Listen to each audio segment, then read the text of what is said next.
Henry Howard Holmes की, जिसे H.H. Holmes के नाम से भी जाना जाता है, और ये अमेरिका के पहले और बदनाम तरीन सीरियल किलर्स में से एक है। होम्स पर तकरीबन 200 लोगों के कत्ल का इल्जाम है।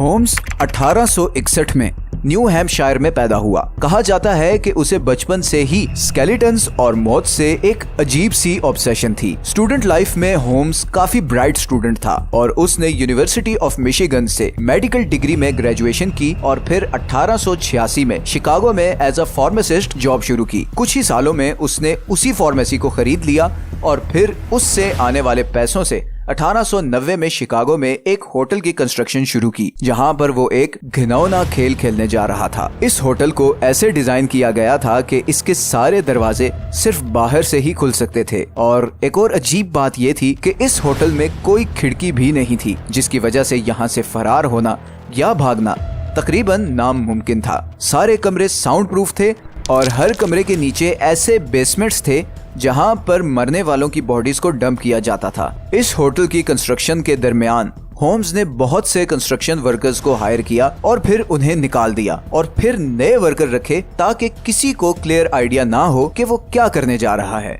ये होटल बाद में मर्डर कैसल के नाम से मशहूर हुआ। इस घिनौने खेल का आगाज हुआ 1893 में। असल में 1893 में शिकागो में एक बहुत बड़ा एग्जीबिशन होना था, जिसमें पूरे अमेरिका से बड़ी तादाद में लोगों और खासकर यंग लड़कियों ने आना था। होम्स ने बड़े बड़े अखबारों में अपने होटल के एड्स छपवाए ताकि आने वाले टूरिस्ट्स उसको रेंट आउट कर सकें। बहुत सारे टूरिस्ट्स ने इस होटल के कमरे बुक करवाए, लेकिन इस होटल में आने वाला कोई भी टूरिस्ट जिंदा वापस नहीं जा सका। जब भी गायब होने वाले टूरिस्ट के रिश्तेदार या जानने वाले होटल पर आते तो होम्स उन्हें वो रजिस्टर दिखाता जहां पर उन सब टूरिस्ट्स की एग्जिट डेट होती थी। आहिस्ता आहिस्ता इस होटल के आसपास रहने वाले पड़ोसियों को ये बात खटकने लगी कि जो भी टूरिस्ट इस होटल में जाता है वो वापस बाहर नहीं आता।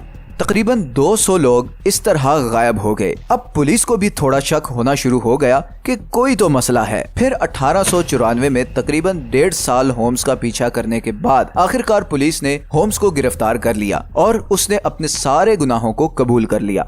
उसके मुताबिक लोगों की हत्या करना उसका एक पैशन था, जिसके बारे में वो कुछ नहीं कर सकता था। आखिर 1896 में 200 लोगों को बेदर्दी से मारने के इल्जाम में होम्स को फांसी दे दी गई।